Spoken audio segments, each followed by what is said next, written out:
Halo Bapak Ibu semua, jumpa lagi bersama kami di channel Ini Guru Budi. Pada kesempatan kali ini, saya akan membahas tentang salah satu persiapan untuk UKM PPG pada PPG tahap ketiga. Bapak Ibu, pada PPG dalam jabatan semenjak di tahap 2 tahun kemarin, ada ada salah satu tambahan untuk UKM PPG, yaitu laporan studi kasus. Nah, di sini saya akan membahas apa sih laporan studi kasus itu, terus ketentuannya seperti apa.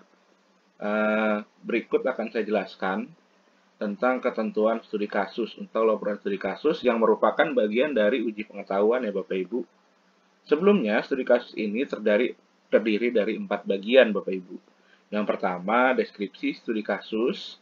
Yang kedua, analisis situasi. Ketiga, alternatif solusi. Keempat, evaluasi. Nah, kita akan beranjak ke poin pertama tentang deskripsi studi kasus. Yang pertama, deskripsi studi kasus ini bagian pertama ya Bapak Ibu dari laporan studi kasus. Yang pertama, pada bagian ini Bapak Ibu menuliskan kasus yang pernah Bapak Ibu lakukan dalam merancang pembelajaran secara terstruktur yang berkesinambungan dengan memadukan materi, pedagogik, dan teknologi melalui pendekatan yang relevan, di mana menghasilkan nilai terukur untuk kepentingan pembelajaran sesuai karakteristik siswa. Nah, dalam kasus tersebut, Bapak Ibu juga mendeskripsikan metode dan hasil evaluasi pembelajarannya sesuai dengan perkembangan strategi kurikulum dan lingkungan belajar. Nah, berdasarkan rancangan susunan yang disusun, pada bagian deskripsi studi kasus ini, Bapak Ibu sebutkan saja topik kasus apa yang akan Bapak Ibu uraikan. Lalu mengapa topik tersebut penting untuk diuraikan gitu. Jadi pada deskripsi studi kasus ini Bapak Ibu perhatikan poin Bapak Ibu ceritakan topik kasus apa yang telah Bapak Ibu lakukan, lalu uraikan, lalu kenapa sih topik tersebut penting untuk diceritakan gitu. Nah, pada deskripsi studi kasus ini terdapat aturan.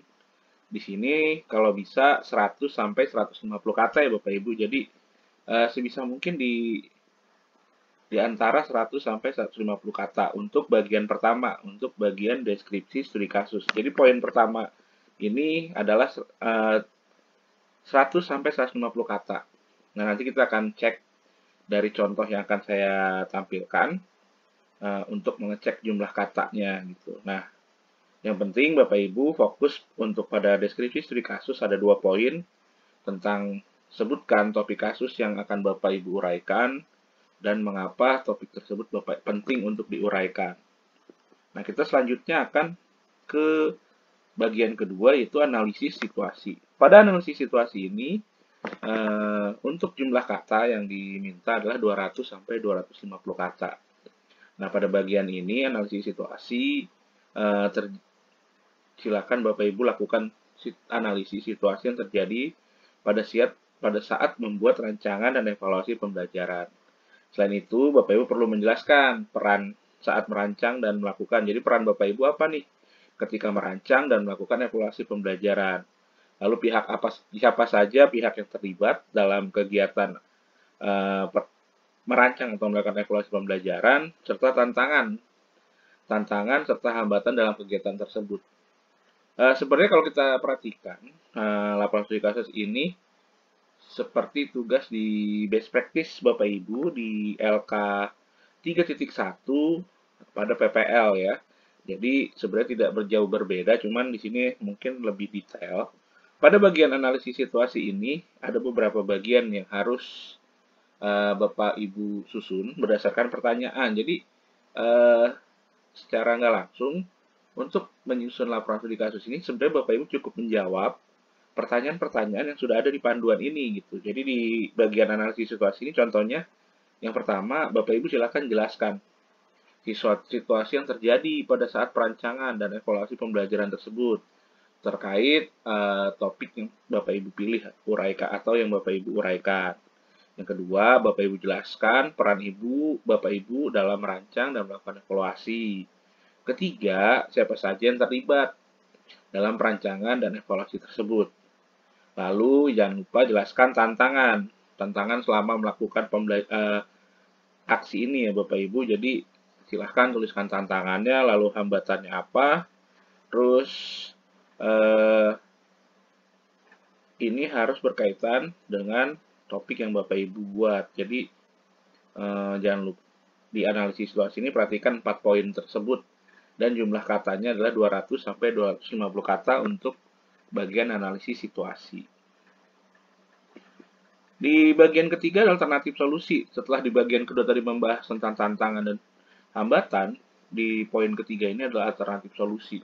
Di mana di sini ada jumlah kata minimal 250 kata sampai maksimal 300 kata.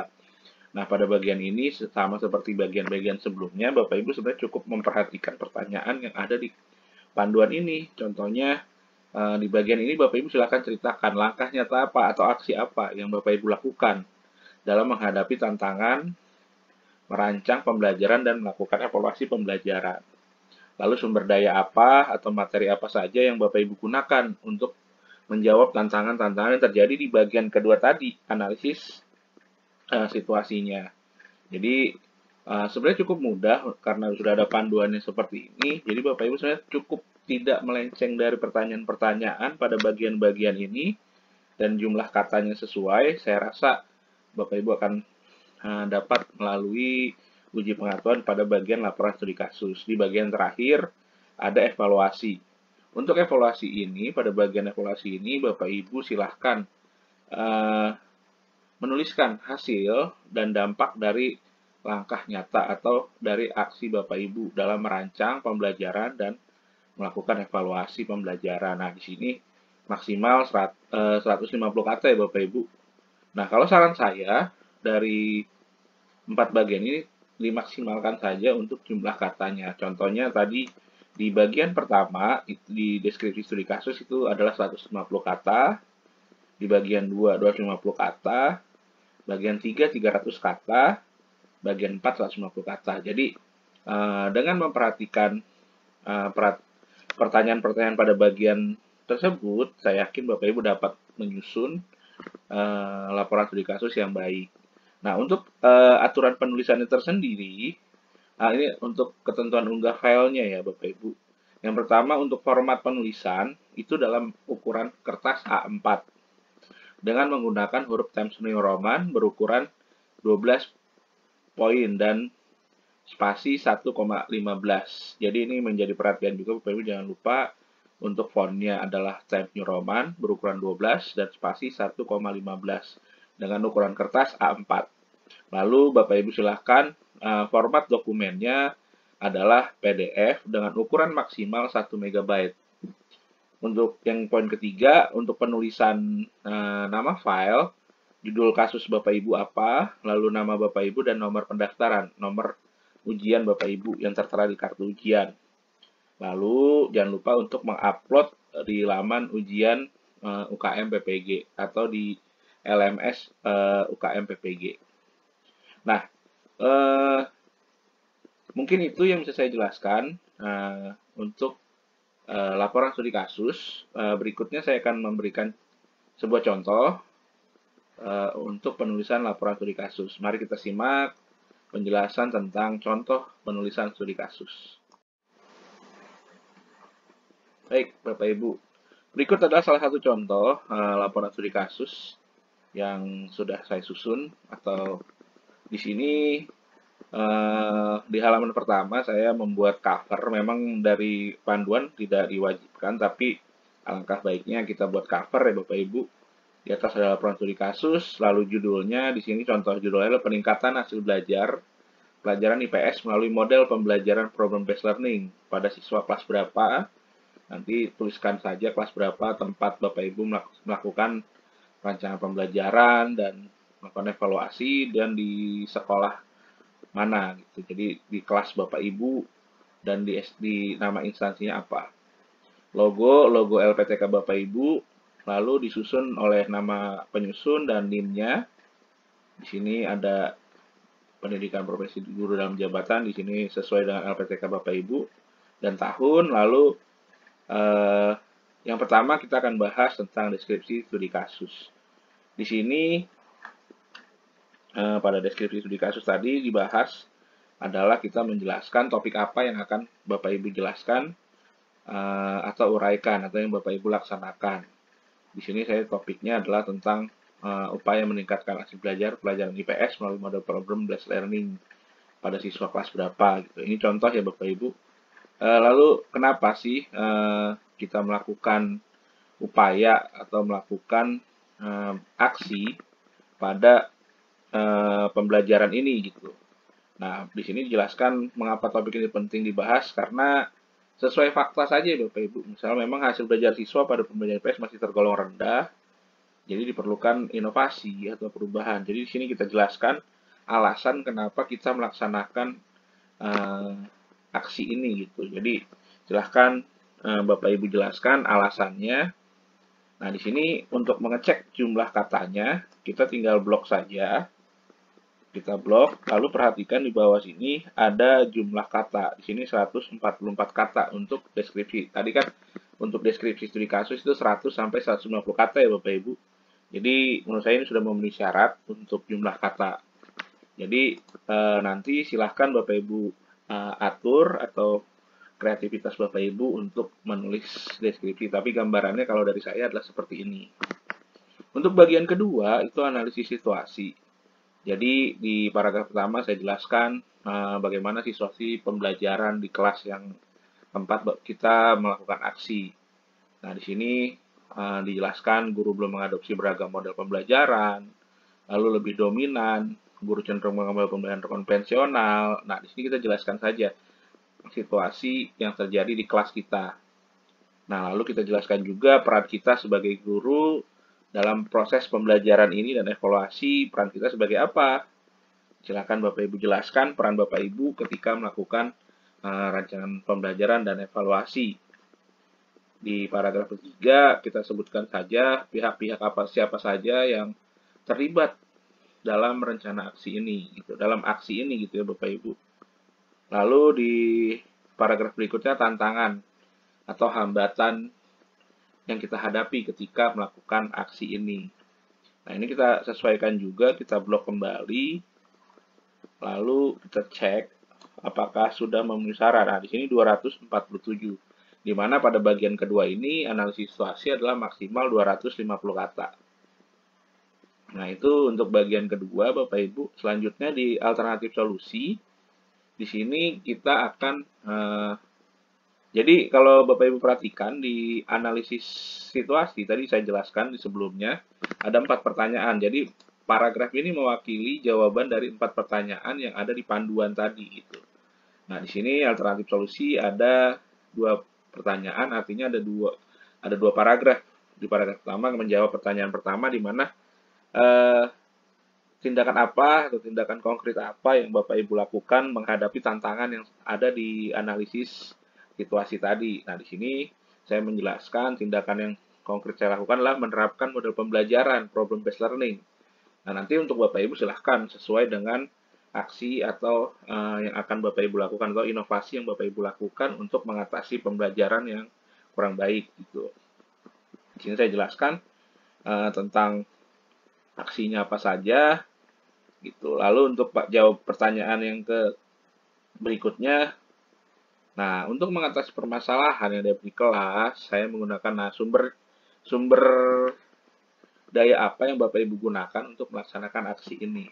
Contohnya di sini saya menggunakan Microsoft PowerPoint, lalu menggunakan LCD atau proyektor gitu ya, dan menggunakan video pembelajaran. Jadi silahkan sesuaikan dengan media atau sumber daya yang Bapak Ibu gunakan dalam melakukan aksi. Nah, itu untuk bagian ketiga atau C, alternatif solusi. Di sini jumlah kata kita cek kembali 232. Tadi di sini maksimal adalah 250 kata gitu ya. Nah, di bagian terakhir itu bagian evaluasi.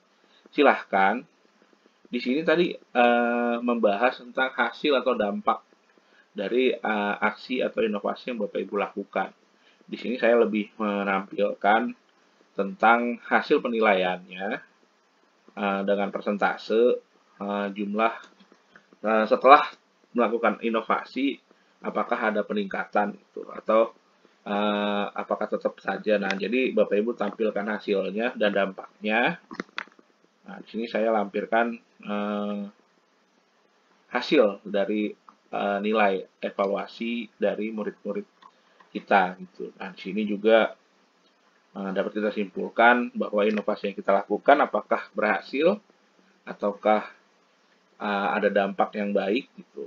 Nah, namun kita juga tidak lupa melakukan refleksi apa yang masih kurang dari aktivitas kita atau aksi kita. Nah, mungkin itu Bapak Ibu untuk contoh atau penjelasan tentang laporan studi kasus. Nanti akan saya lampirkan file ini di kolom deskripsi. Silahkan dan usahakan maksimal karena laporan studi kasus ini sangat membantu dalam meningkat kelulusan PPG. Ya, jadi mungkin itu saja yang bisa saya jelaskan untuk laporan studi kasus. Nah, nanti laporan studi kasus ini untuk Bapak Ibu yang baru mengikuti PPG itu diupload di LMS. Di LMS ya, Bapak Ibu. Di LMS UKIN gitu. Jadi ini akan diupload pada saat Bapak Ibu juga mengupload portofolio atau video pembelajaran dan perangkat pembelajaran. Nanti ada laporan studi kasus, tapi untuk Bapak Ibu yang retaker, ada LMS khusus untuk mengupload laporan studi kasus ini. Ya, mungkin itu yang bisa saya jelaskan terkait laporan studi kasus. Yang pasti perhatikan panduannya dan jumlah katanya, dan fokus pada pertanyaan pada setiap bagian yang sudah saya jelaskan di bagian pertama tadi.